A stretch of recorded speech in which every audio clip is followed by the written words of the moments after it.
Luis XIV, tan poderoso que tomó su nombre del mismo sol, tan dominante que hizo a los aristócratas más arrogantes doblegarse a su voluntad, tan insaciable que ninguna mujer podía satisfacerlo por mucho tiempo. Durante su larga y turbulenta vida, Luis buscó la magnificencia en todas las cosas. Se esforzó por ello en el amor, en los combates y en el arte. Pero sobre todo, aspiró por la magnificencia aquí en Versalles, creando un edificio tan espectacular que eclipsaría cualquier palacio aquí en la tierra. Tomada de memorias íntimas y documentos oficiales, esta es la historia de cómo la obsesión de un rey creó una de las maravillas del mundo. Versalles, de la gloria a la revolución.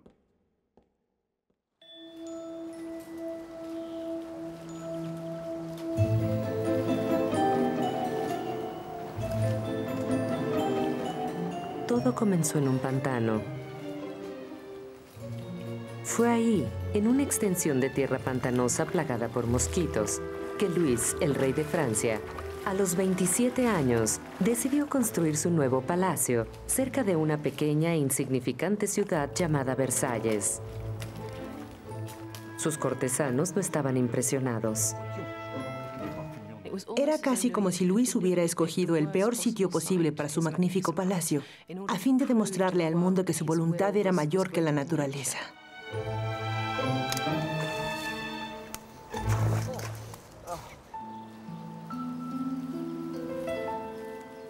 Luis tenía una razón sentimental para elegir Versalles.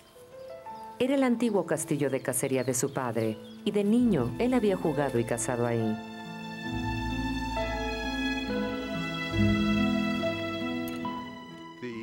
El castillo original del padre de Luis estaba encima de una colina.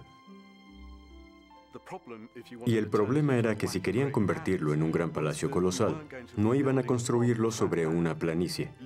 A Luis le dijeron que este no era un gran lugar para hacer una gran extensión del castillo de su padre. Como monarca, con el poder absoluto, Luis no estaba acostumbrado a que le dijeran lo que tenía que hacer y no le gustaba mucho eso. Asegúrese de terminar pronto, señor Silvestre. Su tiempo se agota. Esta residencia no permanecerá así por mucho tiempo. En un inicio, Luis pensaba en grande. Él comenzó contratando al mayor arquitecto de esa época, Louis Le Vau, para transformar el castillo de su padre en el palacio de sus sueños. Luis debía dedicar la mayor parte de su energía a su nuevo proyecto, pero siempre se aseguraba de tener tiempo para su otra gran pasión. Aunque casado con la reina María Teresa, él tuvo varias aventuras. Su actual amante era una belleza aristocrática, una joven llamada Luisa de la Vallière. ¿Quién dice que estos insectos tienen mal gusto? Te han picado en los sitios más dulces. Pero sufro terriblemente. Tengo un deseo enorme de rascarme aquí. También aquí. La actitud de Luis hacia las mujeres era de gran entusiasmo. Él realmente amaba a sus mujeres. No solo las quería para tener sexo, él amaba su compañía, su conversación, su elegancia. Él amaba a las mujeres que eran ingeniosas y refinadas. Sobre todo pienso que las amaba porque le hacían bromas, lo hacían reír. Y ahí también. ¿Dónde? ¿Y ahí? ¿Y ahí? Él tenía un apetito sexual tremendo. Si su amante tardaba mucho en quitarse el vestido, él ya estaba con alguna joven de la servidumbre o con alguna chica que pasaba por el pasillo. Él hacía el amor del mismo modo que hacía todo lo demás, con un enorme entusiasmo.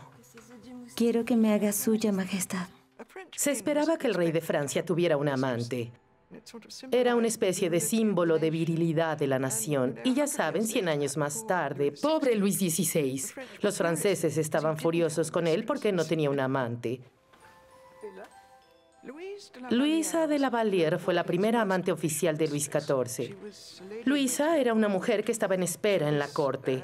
Era ingeniosa, encantadora, hija de una buena familia y adoraba al rey. Era irresistible porque ella lo convenció totalmente de que lo amaba por él.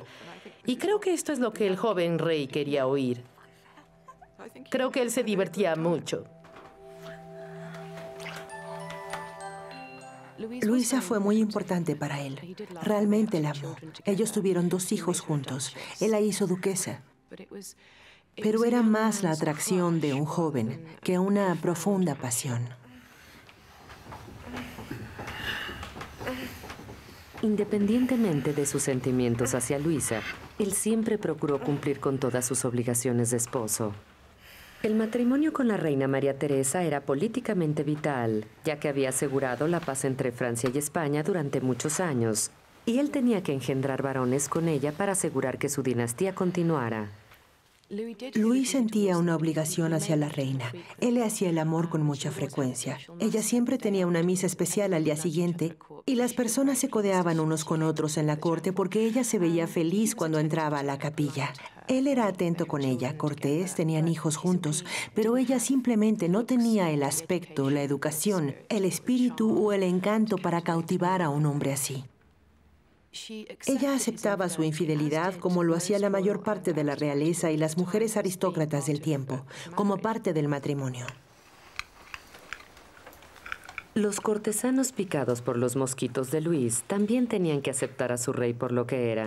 Como todos los monarcas del siglo XVII, Luis se creía designado directamente por Dios. Gracias. Señores, deseo hacerles saber que he nombrado a nuestro asistente, el señor Blois, asesor de nuestro Consejo de Estado. Majestad, cualquiera de nosotros habría aceptado con mucho agrado. El señor Blois es de nuestra confianza. Estará de lo más agradecido si lo escuchan ahora. Nadie podía decirle qué hacer.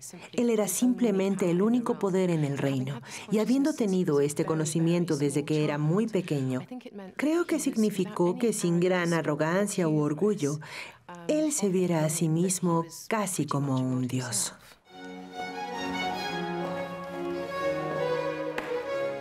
Como una especie de dios viviente, a Luis no había cosa que lo complaciera más que ser el centro de atención de todos los demás. Luis creció en una época de furor por el teatro. De joven tomó lecciones de baile que al parecer transformaron completamente su confianza.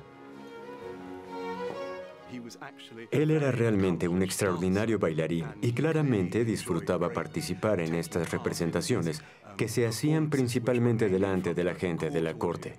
Las estrellas reunidas huyen al momento que este rey magnífico aparece. Las luces divinas que gobiernan en su ausencia desaparecen con su presencia. Pienso que todos sus contemporáneos estaban sumamente impresionados con él.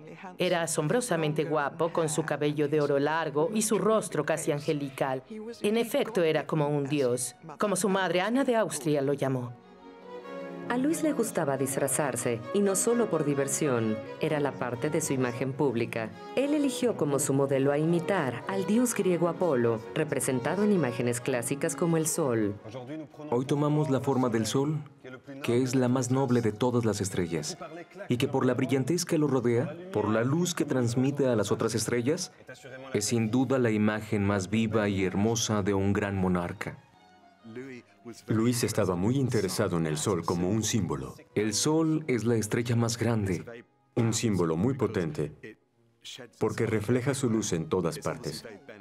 Es obviamente muy beneficioso, pero también es un símbolo de dominación, porque todos los otros elementos son subordinados del sol. Él está en cierto modo por arriba de todos. Señor Lully, ¿deberíamos añadir más plumas y botones de oro a este traje para hacer a este sol aún más extravagante? Parece que el Rey Sol era un título apropiado. Fue una pieza de propaganda cuando él era joven, pero como muchas veces con la propaganda, creo que se hizo un hecho.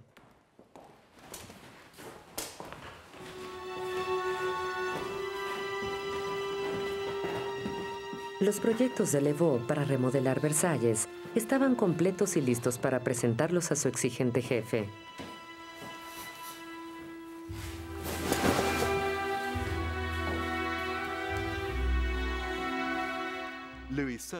Luis seguramente sabía que quería un edificio que tuviera un efecto de controversia y admiración. No hay duda alguna que él quiso un edificio que fuese sensacional.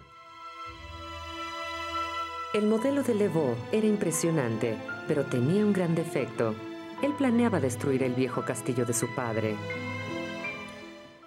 ¿Es un edificio completamente nuevo, señor Levaux? Así es, Su Majestad. La idea de Luis XIV siempre fue conservar el pequeño castillo de su padre, de modo que fue un problema para el arquitecto, porque los arquitectos prefieren destruir todo y construir edificios nuevos. Así que Luis envió de regreso al arquitecto diciéndole que quería que conservara el pequeño castillo. Debe construirlo, pero ampliándolo. Es mi deseo atesorar la memoria de mi padre. Procure que en sus proyectos conserve su castillo.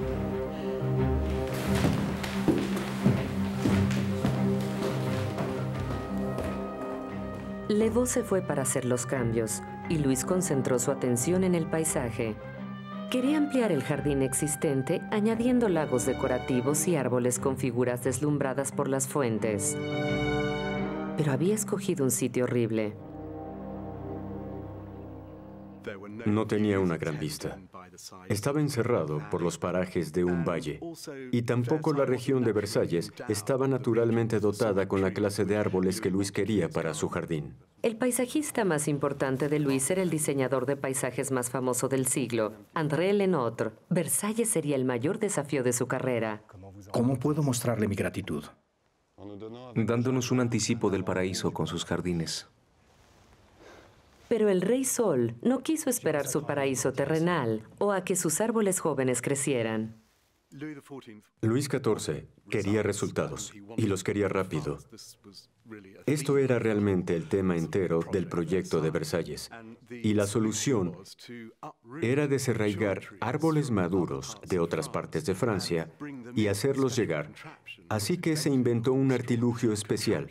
Un artilugio con un caballo que permitiría que estos árboles maduros fueran transportados, como pueden suponer, por los terribles caminos de otras provincias.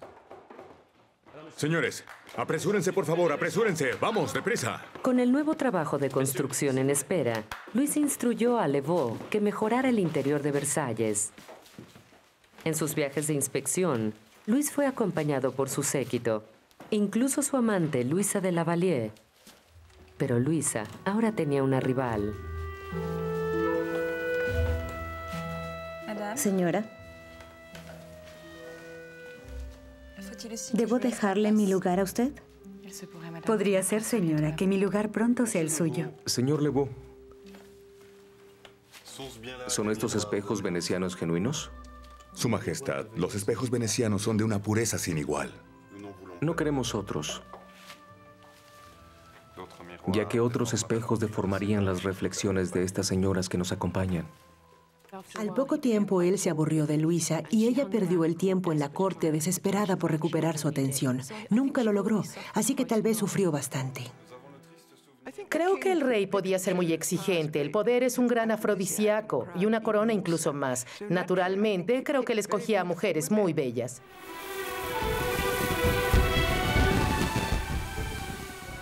A Luis le gustaba mostrar su poder.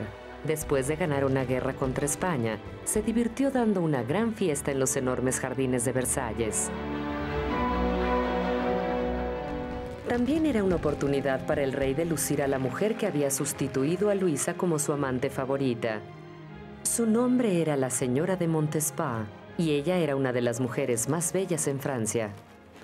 Mi señora, el rey está preocupado porque todavía no está a su lado. No puedo aparecer ante su majestad con mi cabello así. Además, la necesidad de esperar un poco lo hará desearme un tanto más. Montespan era una mujer muy atractiva, yo creo. Era una gran asidua. Amaba todo lo relacionado con el placer, amaba las joyas, le gustaba la ropa elegante, la comida, las flores, la jardinería y sobre todo le gustaba el sexo. Y a él también. Entonces, él encontró a una amante hecha a su medida. Ella sabía cómo dar extraordinarios banquetes y sabía sobre entretenimiento, así que era exactamente la clase de mujer que Luis había previsto como favorable. Al mismo tiempo que era tan hermosa que los embajadores creían que ella contribuyó a la leyenda del Rey Sol. Las festividades del Rey Sol no eran solo por placer, tenían un significado político. Luis lentamente convertía su palacio nuevo en el más importante, el de moda y el asiento del poder en Europa. Las fiestas en Versalles se han descrito como masas paganas. Fuegos artificiales, paseos a lo largo del canal en góndolas, juegos bajo las estrellas para 3,000 personas, obras, ballet, con unos 100 bailarines de clase. Todo lo que podrías imaginar posible de pronto estaba en ese majestuoso círculo de celebración para el rey. Las grandes fiestas se hacían para mostrar su nobleza y que el resto de Europa supiera la fuerza que tenía el rey de Francia, sus maravillosos artistas, increíbles músicos, lo superior que era su corte y su cultura del resto de las cortes y culturas en Europa. La ex amante del rey, Luisa, finalmente dejó de intentar reconquistarlo. Después de años de abandono, decidió entrar a un convento, dejando a los niños que había tenido con Luis.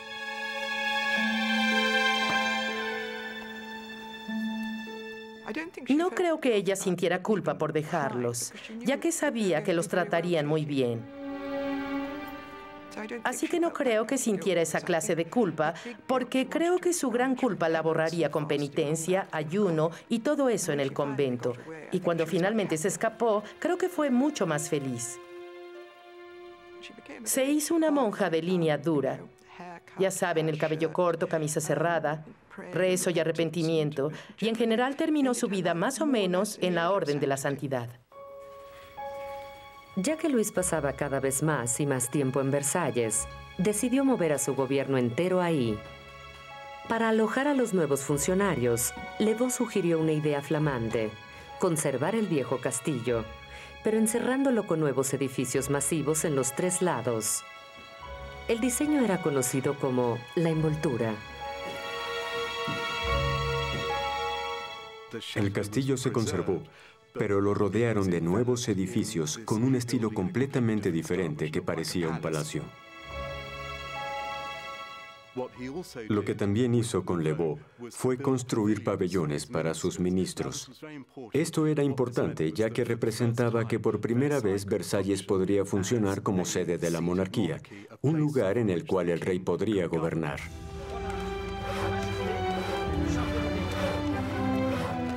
La construcción de la envoltura fue una tarea masiva, requirió de miles de trabajadores. El número más grande de trabajadores fue de 40,000 personas al mismo tiempo. Era un lugar muy peligroso también porque el trabajo que se hacía no se hacía de una manera segura. Por supuesto que había accidentes y la gente moría.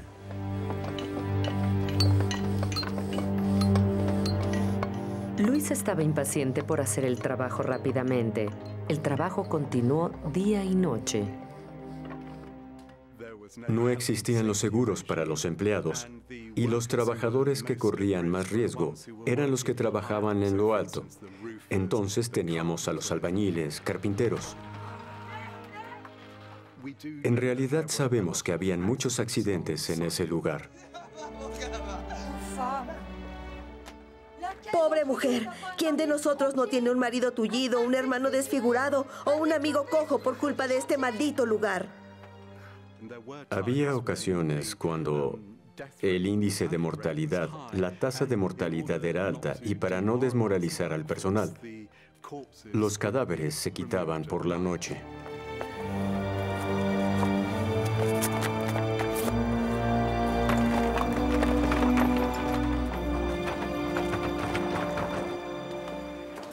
La amante de Luis, la señora Montespan, estaba casada, pero eso no la detuvo para pasar la mayor parte de su tiempo con el rey, y él se aseguró de que a ella se le diera un trato muy importante.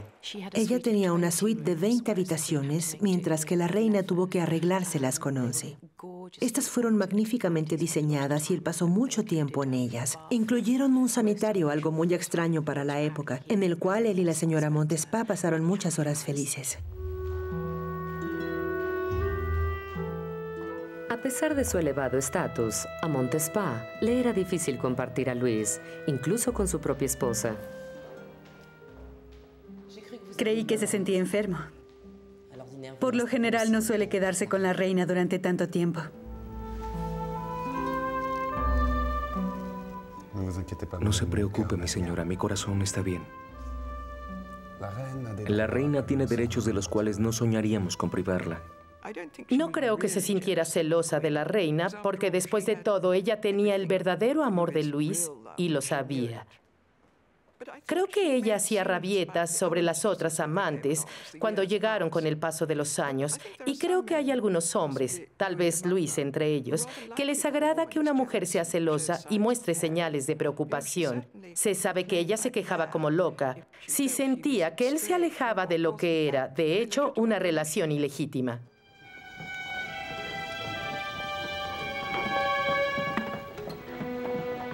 Luis se mantuvo muy al tanto de los trabajos de construcción, pero una visita de inspección trajo una desagradable sorpresa.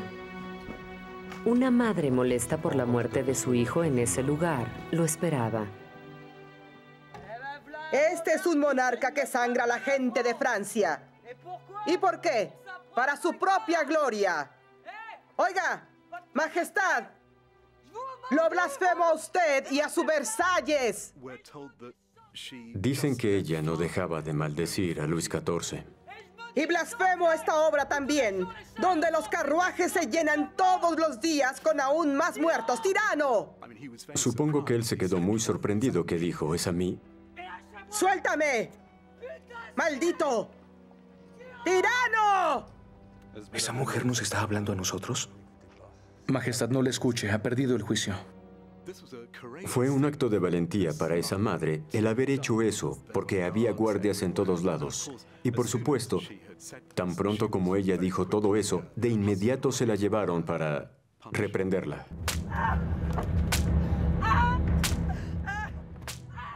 La buena administración de justicia requiere que se le pague una compensación a esta mujer. Pero la misma administración de justicia también requiere que esa mujer sea castigada por la deshonra que nos hizo. Nadie debe creer que puede atacar al rey y salir impune.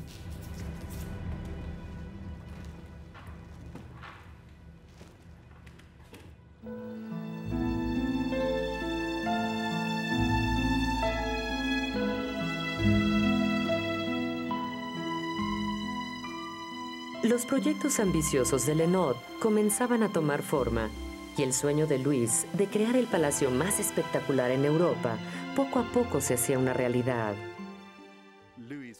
El gran regalo del paisajista de Luis en verdad fue reajustar el paisaje básicamente y dividirlo en una rejilla y luego crear unidades dentro de la rejilla, esencialmente como habitaciones al aire libre. Luego traerían a toda clase de personas, ingenieros acuáticos, escultores, arquitectos, esencialmente para amueblar esas habitaciones. Majestad, la idea sería añadir un nuevo brazo al magnífico canal. Esto se parece a la Santa Cruz. Lo que es una piadosa concepción de la geometría que tiene, señor Lenaud. Esto nos encanta y nos traerá gran felicidad. La envoltura alrededor del viejo castillo de Casa estaba completa. Los ministros de Luis fueron instalados en sus nuevos apartamentos y el rey comenzó a gobernar en Versalles. Ahora Luis decidió que haría del palacio su casa permanente e insistió que la nobleza francesa principal fuera a vivir ahí también.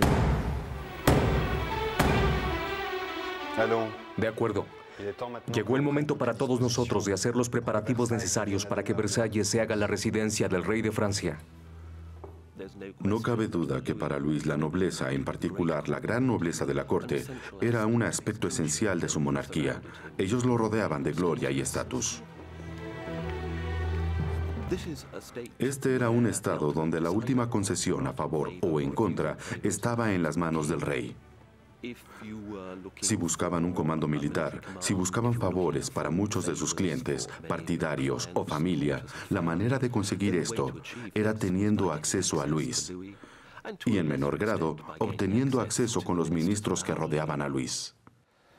Pero el alojamiento de toda la nobleza aún significaría más trabajo de construcción. El ministro de Hacienda de Luis, Jean-Baptiste Colbert, se preocupó por el costo. Desde la magnífica cámara hasta el ala sur, es su deber asegurar que todos tengan un lugar asignado. Hay muy pocos apartamentos en Versalles. Estaremos obligados a construir nuevos. Entonces los construiremos, Colbert. ¡Los construiremos! Si el rey está en Versalles, Es imposible hacer algo en Francia sin la aprobación del rey. Entonces toda la nobleza estará en Versalles.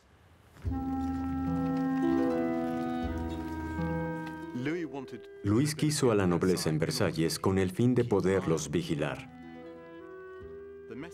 El mensaje que quiso darle a los nobles fue: no tienen que rebelarse para conseguir lo que quieren. Lo que tienen que hacer es venir y pagar su tributo a mí.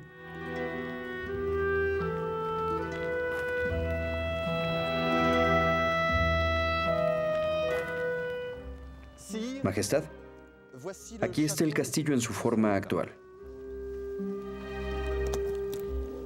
El arquitecto original, Louis Le Vau, murió antes de terminar su proyecto.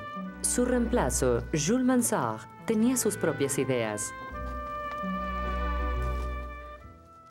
Mansart tuvo la estupenda idea de hacer alas grandes sobre cada lado de la construcción para hacer alojamientos a los príncipes y a la corte. Entonces era un diseño enorme y creo que él tenía una mayor idea de lo que sería el gran palacio para un gran rey. Majestad, si gusta mirar por una ventana, verá el proyecto más detalladamente. La oferta más ambiciosa de Mansart era construir una fabulosa galería tapizada con espejos. Se reflejará la luz del sol sobre los pasillos, dejando todo iluminado. Le permitirá tener una vista de los jardines desde cualquier punto.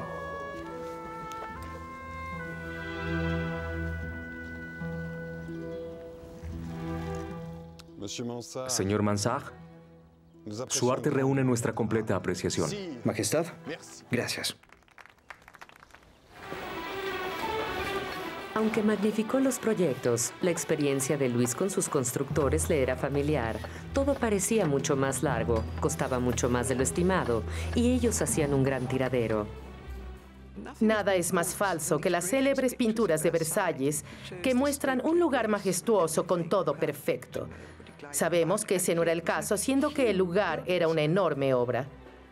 Todas las señoras de la corte se quejaban de ello. Los trabajadores comenzaban a las 6 de la mañana. Por Dios, el polvo y el olor a yeso húmedo se impregnaba en sus cabellos, muy parecido a lo que sentiríamos, claro que a menor escala, si nuestros vecinos estuvieran construyendo. Nunca tendremos que cambiarnos de nuevo. Si alguien nunca saldrá de Versalles son los albañiles.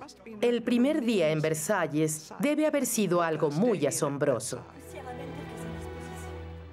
Todos comenzaban a exigir y exigir para obtener habitaciones más grandes y mejores, con mejor vista. Mientras tanto, la gente inferior trataba de bajar de los áticos para conseguir mejores habitaciones, para estar lo más cerca posible del rey. Es imposible encontrar el camino de nuevo. Todo el lugar ha sido cambiado 10 veces. Lo único que el rey entiende de arquitectura es construir. Versalles no es mucho de mi agrado. Es un lugar desalmado. Por la noche había una especie de gran despliego de colchonetas por todas partes del palacio. Tanto los sirvientes, soldados, guardias, todos se dormían en los pisos. Los sanitarios eran bastante básicos. Los sirvientes no pensaban en lo que representaba dormir en los pasillos de Versalles. Entonces tienes esta atención extraordinaria en la apariencia externa, la magnífica ropa, pero junto a ti tienes todos esos olores. Supongo que era como estar en una granja. ¿Ha encontrado su apartamento? No, señora, en este caos y con todos esos callejones solo encontré el gran pasillo. ¿Y? Creo que muchos de la nobleza se habían ofendido por el caos y la carencia de orden, y sin duda se quejaban de esto con mucho detalle. Pero creo que no hay que subestimar el deseo obsesivo de la mayor parte de la gran nobleza para asistir a la corte y estar cerca del rey. El deseo de Luis por la magnificencia se extendió a cada aspecto de su vida, sobre todo su guardarropa. Él vestía con las telas más finas y esperaba que sus cortesanos hicieran lo mismo. Y cuando su cabello empezó a caerse, adoptó la moda de pelucas sofisticadas. 1,5 centímetros en las agujetas de los puños, un botón de plata o de oro. Si tu perla estaba aquí en tu cuello o por acá, esto era de vida o muerte para los cortesanos. La moda era fundamental y era una costumbre muy importante que la aristocracia se distinguiese de la gente ordinaria. Luis influyó en la moda hasta cierto punto. Cuando él era joven se vestía de forma extravagante. Muchas sedas finas, agujetas, cintas. Él era un tanto bajo, así que introdujo la moda de zapatos de tacón alto. Sus amantes tal vez fueron más influyentes en la moda. La señora de Montespan inventó algunos atuendos, incluyendo el glorioso de Savigny, que era una especie de túnica llevada sobre el pantalón y lo inventó porque era muy fácil quitárselo. El vestido de una señora requería que dos mujeres estuvieran detrás de ella para deshacer los lazos, pero Luis era muy impaciente, así que ella diseñó este vestuario para que él la pudiera desnudar discreta y fácilmente en privado.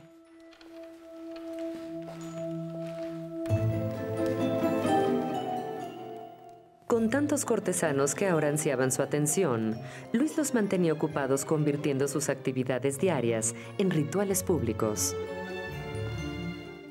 Cuando se despertaba por la mañana, los nobles de mayor estatus se reunían en una habitación donde lo vestían con sus diferentes accesorios y vestimentas. Por la noche todo era lo contrario. La nobleza de menos estatus le quitaba los accesorios y se los daba a los otros nobles. La gran nobleza se peleaba por el derecho de darle su camisa, porque tenía que ser la persona de mayor rango en la habitación. Nadie podía marcharse a sus fincas y comenzar a formar ejércitos entrometiéndose, por lo que tenían que quedarse y pelear sobre quién sería el afortunado para darle la servilleta al rey. Incluso la hora de la comida del rey se convirtió en un espectáculo. La nobleza permanecía de pie y miraba al rey comiendo esperando que él hablara con ellos. Uno de los fenómenos de Versalles era la vista de la nobleza principal, que adoptaba estas posturas muy respetuosas. Eso era una señal muy poderosa de que la monarquía estaba de nuevo al frente. Para los cortesanos, la adulación se hizo un estilo de vida. Por ejemplo, oímos de un cortesano, un gran noble en su provincia, que Luis le dice, ¿cuándo dará a luz tu esposa? Y este noble dice, cuando su majestad lo desee.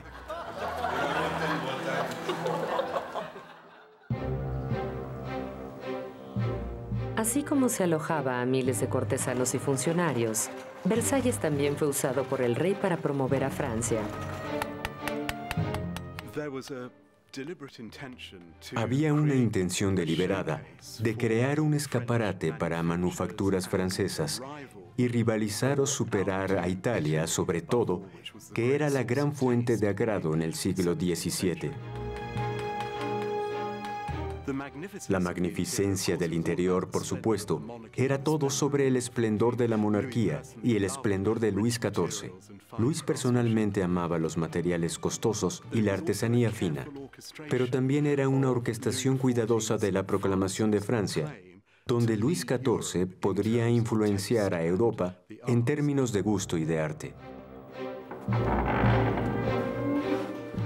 Mientras que la construcción progresaba, Luis encargó cientos de pinturas, esculturas y otras decoraciones. Muchas contenían imágenes de él como la encarnación de la gloria francesa. Esto no era accidental. Si comparamos a Luis con los antiguos reyes, es notable cómo él tenía todo un equipo profesional. Él no se representaba a sí mismo. Tenía un equipo de reserva entre intelectuales escritores que fueron una verdadera innovación, de que debía haber un pequeño comité de gente que simplemente trabajara en representar la imagen del rey de la manera más esplendorosa posible. El gran pintor francés Charles Le Brun estaba dedicado a esta causa.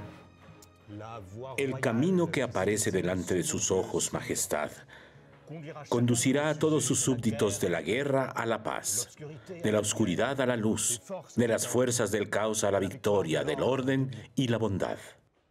Sus pinturas son muy queridas para nosotros, señor Le Brun. Al comité que hacía la imagen de Luis le gustaba el arte que lo representaba como un héroe conquistador. Utilizaba dibujos de la mitología antigua, como Júpiter y su favorito Apolo. La asociación con la imagen de hombres muy poderosos del pasado era la parte estratégica de ser el mejor rey, el más poderoso y el más importante de todos los tiempos. La imagen pública de Luis pudo haber incluido una buena cantidad de exageraciones del siglo XVII, pero seguramente era un hombre notable. Él salía a cazar 3 veces al día. Iba a las reuniones del consejo 3 veces al día. Trabajaba incansablemente. Hacía el amor 3 veces al día. El hombre tenía una energía asombrosa.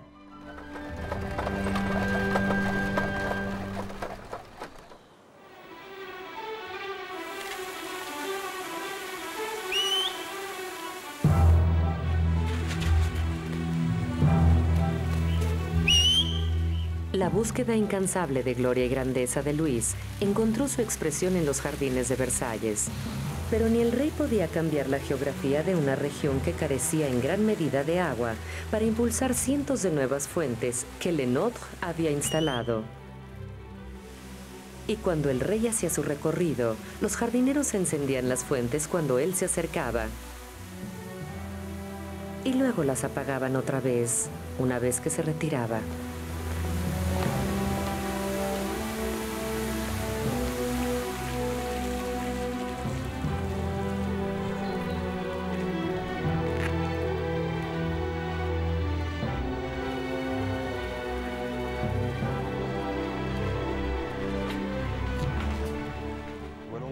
¿Dónde encontraremos nuestra agua, señor Le Nôtre?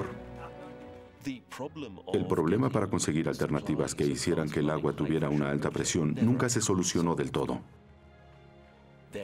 Se buscaron varias opciones lejos de Versalles. La famosa máquina de Marly era una serie de ruedas hidráulicas enormes que hacían subir el agua del río Sena hasta el Palacio de Versalles. Esto proporcionó agua, pero no suficiente. El último gran proyecto implicó construir un acueducto de estilo romano a gran escala.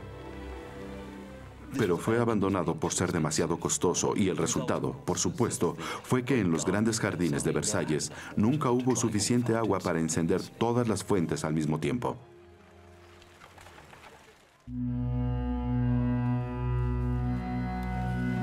¡El rey! Pero por suerte había bastante cristal para amueblar el desarrollo más ambicioso del palacio, el resultado de 6 años de trabajo intenso. Este fue el logro más impresionante de Mansart y Lebrun, la Galería de los Espejos de Versalles.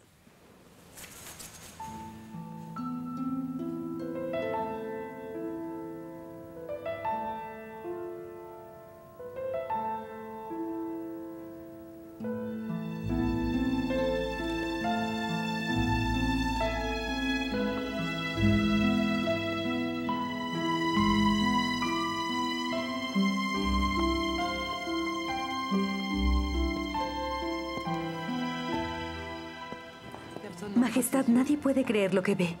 Piensa que es un sueño. Es porque, señora, nada en el mundo se compara con esta galería. Creo que el efecto de la galería es más un sueño. Una maravillosa luz se refleja en los espejos y creo que es muy impresionante y asombroso. Versalles es un triunfo, Majestad. Versalles es indudablemente uno de los grandes palacios. Luis habría querido que nosotros pensáramos en el palacio como un todo integrado, no concentrarnos en ciertos aspectos como la Galería de los Espejos o el Gran Canal, sino en una unidad integrada que eclipsa por completo cualquier otro palacio alguna vez concebido o construido.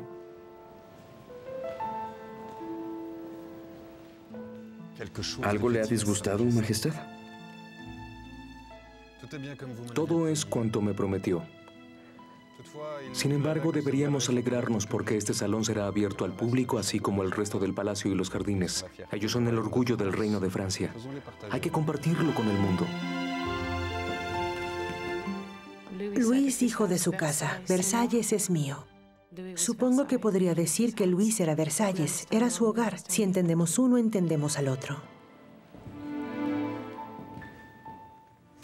El rey deseaba imponer su autoridad y mantener su posición haciéndolo a través de demostraciones. Versalles era una obra teatral ideal en la cual él podía representar lo que él considerara como sus deberes reales. Versalles, desde este punto de vista, cumple con esos requisitos mejor que casi cualquier otro edificio que pudiéramos imaginar.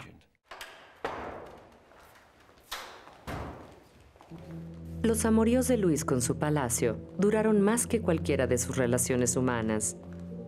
Después de 14 años, 9 embarazos y 7 hijos, Montespan comenzaba a perder sus encantos y su relación con el rey. La señora de Montespan comenzó a caer en desgracia porque inevitablemente después de 9 embarazos su figura no era la misma. Era un tanto promiscua, bebía demasiado, jugaba demasiado.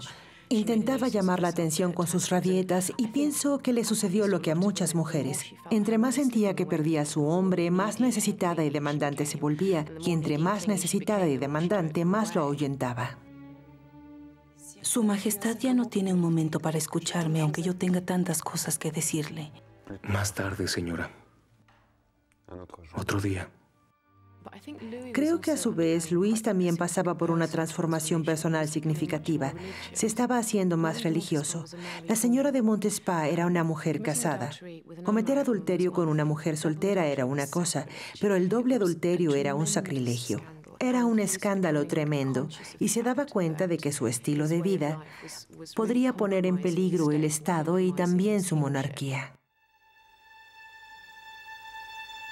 Luis se fijó en una mujer muy diferente, la señora de Maintenon, institutriz de sus hijos legítimos. Maintenon era piadosa, calmada e inteligente, cualidades que Luis, ya de más edad, había logrado admirar.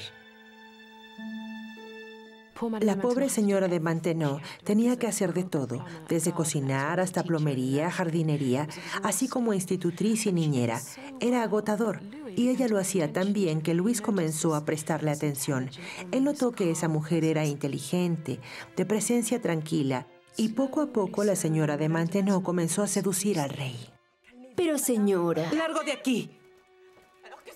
Amante rechazada, Montespan estaba afligida. ¡Me cambiará! Señora, ellos dicen que Maintenon es más fiel a Dios que a su Majestad. Nuestro rey se cansará pronto de sus rezos. Él disfruta de la casa, fiestas y aprecia demasiado la belleza, créamelo. ¿Estás segura? Claro que sí, mi señora. Creo que fue la subida de Maintenon, en primer lugar, lo que en realidad la irritó, porque ella supo que había cometido un error, había subestimado a otra mujer. Maintenon era pobre, una viuda inofensiva, muy agradable e inteligente, y no se percató de que tal vez Luis podría enamorarse de una mujer así. Y pudo ser muy seductora para él de un modo diferente a su propio pasado seductor. Y creo que durante un par de años, por lo menos, ella estuvo muy enojada. Cuando la sufrida reina de Luis, María Teresa, murió, él quedó libre para casarse otra vez. Y esta vez lo hizo con la tranquila institutriz. Ella no solo se había ganado su corazón, lo había convencido de que podía ayudarlo a salvar su alma. La mentalidad del siglo XVII era muy diferente. La atención que se prestaba a la salvación de quien moría en un estado de gracia, en lugar de irse al infierno, era enorme. Y Luis de algún modo era muy sencillo y tomaba esto muy en serio. Y creo que Maintenon lo persuadió de que ella podría ayudarlo en su salvación. Como Maintenon era una plebeya, el rey solo podía casarse con ella a puerta cerrada. Él en realidad necesitaba un matrimonio secreto canónico, una boda morganática, como la llaman, en presencia del clero y testigos. Después de eso, él estaba bien con Dios y la Iglesia. Podía ir a la comunión sin mayor problema. Y es interesante, ya que Luis nunca anunció su matrimonio, porque ella no era una princesa. Él tenía sus propios valores, que eran mantener su vida privada, pero en público, él aparecía solo.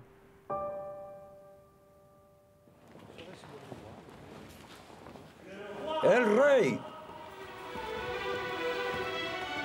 En público, Luis se concentró en dirigir su palacio. Y su vida en la corte de Versalles se hizo de alguna manera más formal. Creo que el haber establecido a toda la corte en Versalles le dio un giro que pudo originar un gran poder político-social, siendo el centro de toda Francia. Versalles era emocionante si piensas como un noble francés, porque Luis XIV era tu anfitrión. Pasabas la tarde en la presencia física del rey de Francia. Eras admitido a su mesa de juego. Serías invitado a bailar frente al rey. Ahora, para la nobleza, esto era un gran honor. Era algo sumamente halagador.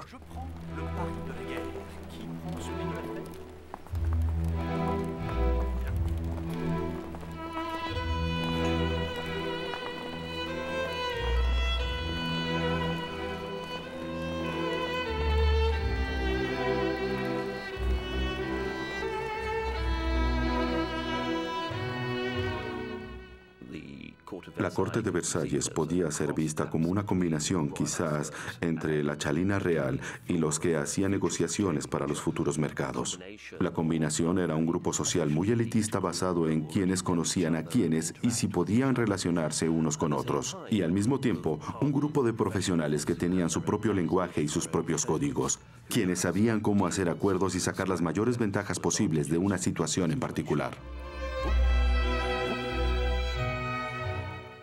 Versalles fue la cuna original del escándalo.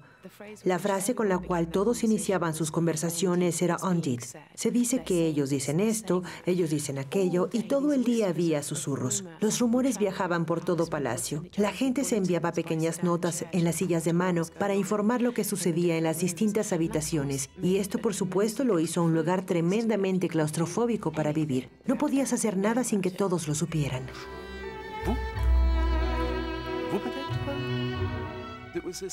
Era un centro extraordinario conectado a una red. Todos los que eran alguien en Francia ahora estaban en Versalles. Entonces ser excluido era desastroso para un noble francés. Lo peor que le podía suceder a un cortesano era saber que el rey nunca antes lo había visto. La gente pasaba literalmente años tratando de oír una palabra o tener un gesto del rey.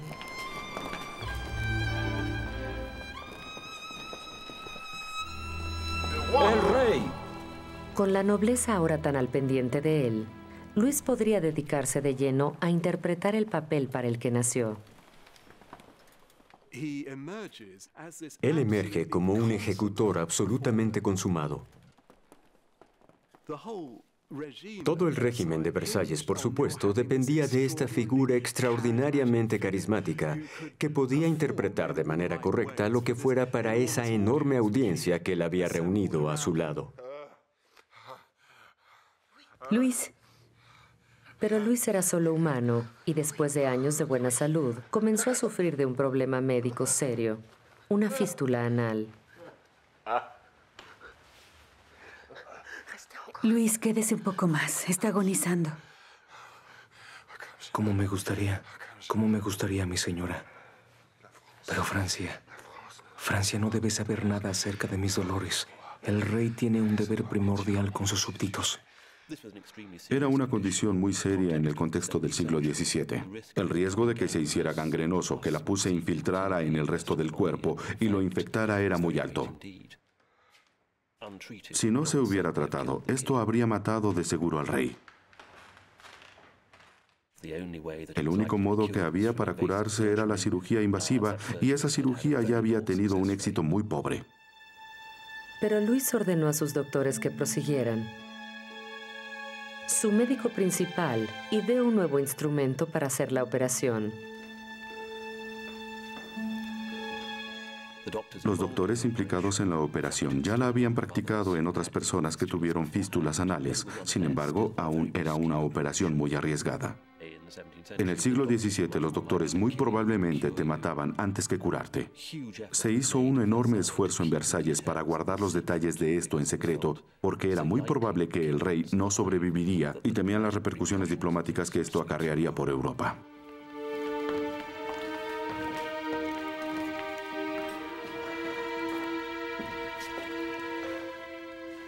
Majestad. Señor cirujano, tráteme como si fuera uno de mis súbditos. Así su mano no temblará. Bien, Majestad.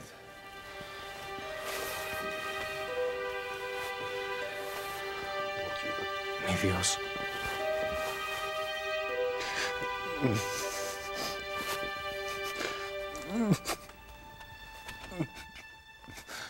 Mi Dios.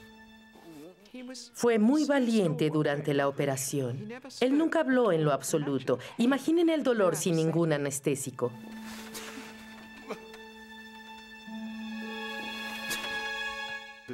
Él tenía un extraordinario autocontrol. Solo apretaba los dientes y se conducía a sí mismo con gran dignidad.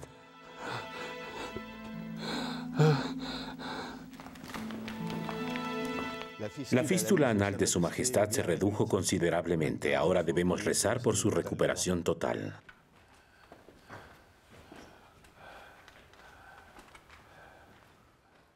Y esa noche fue a una reunión del Consejo, extraordinario. Se veía muy pálido por el brillo del sudor, pero lo hizo.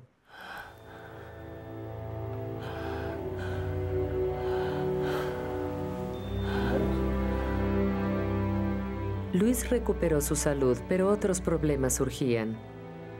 Su fama y éxito le habían ganado muchos enemigos. 2 años después de su operación, Francia comenzó una costosa guerra contra España, Inglaterra y Suecia. Como los enfrentamientos se prolongaron, un poco de la plata de Versalles fue silenciosamente removida y fundida para pagarle a los soldados del rey. Incapaz de ganar la guerra, Luis firmó un tratado de paz desfavorable, concediendo territorio a sus enemigos.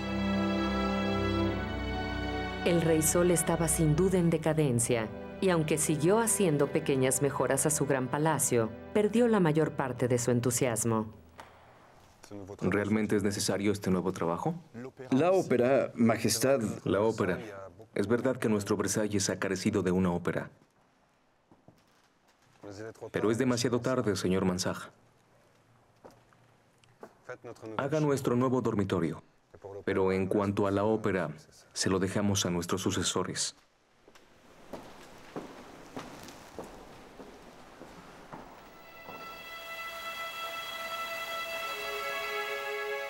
Después de solo 4 años de paz, una nueva crisis amenazó.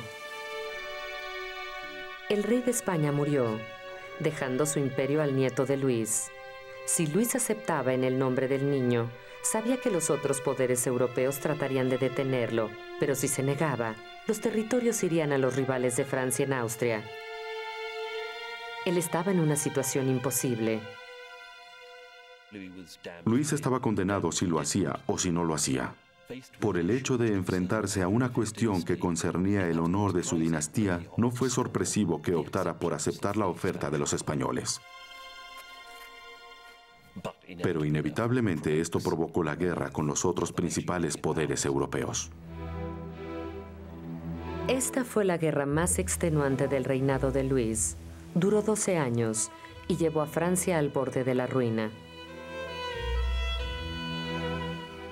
Mientras Luis envejecía y se volvía frágil, cedía cada vez más a la influencia de su devota esposa, y ahora sin las pródigas diversiones que habían llenado una vez su querido palacio.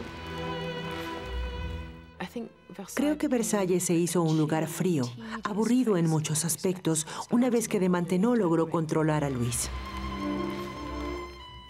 Se hizo una especie de mundo bastante hastío, donde todo lo que el rey de Francia hacía, uno lo podía saber con solo mirar el reloj a cualquier hora del día y enterarse dónde estaba Luis, y su vida entera se hizo así. Una interminable coreografía de protocolo y ritual, con la señora de Maintenon sentada por allí en la esquina como una especie de araña santa mirándolo todo. Nuestro Versalles es muy triste.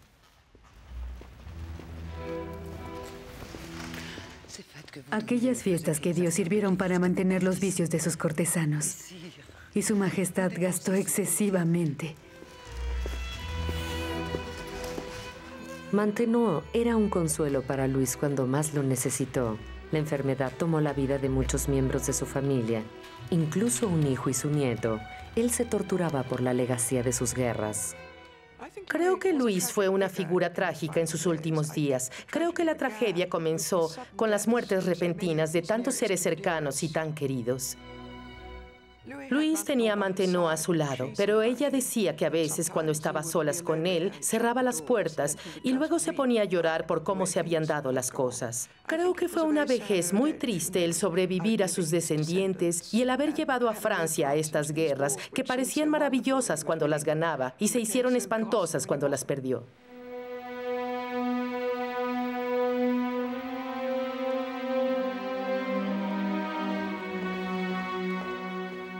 A los 76 años y después de 72 años en el trono, Luis cayó otra vez gravemente enfermo.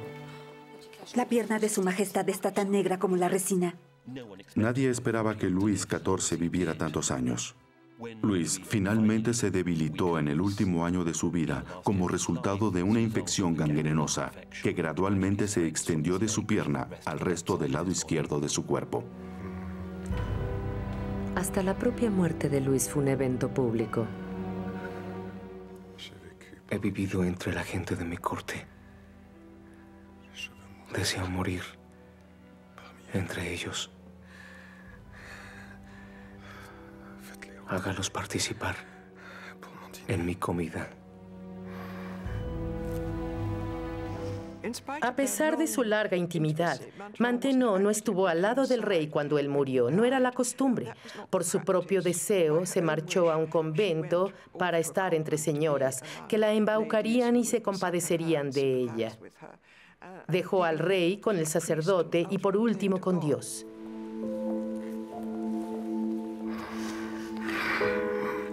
Él murió lentamente, así que ella volvió 1 o 2 veces para estar con él de nuevo. Pero al final ya era hora de que ella se fuera.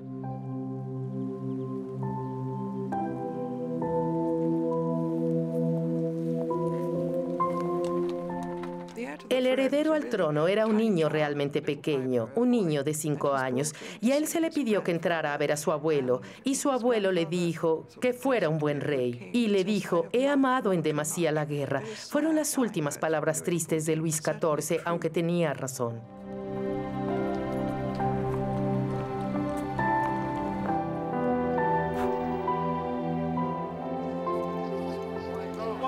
El rey ha muerto.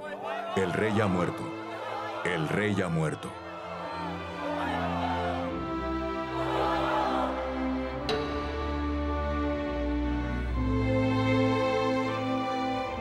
En todas partes a lo largo de su reinado, Luis procuró traer la gloria para él y para su reino. Esa devoción por la vida quedó expresada en el extraordinario palacio que él construyó en Versalles. Esa es la razón por la que él se hizo parte de la misma esencia de Francia. No solo dejó gloriosos monumentos, hermosos edificios, pinturas fabulosas, dejó un sentido de identidad que ha perdurado hasta hoy. Luis seguramente encarna la idea de la grandeza de Francia. Él era el rey, y uno era su súbdito, y jamás hubo duda sobre eso.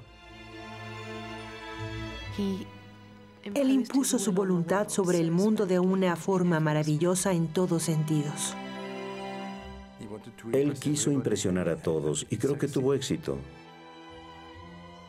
La magnitud de su visión fue impresionante. Nadie lo hizo como Luis.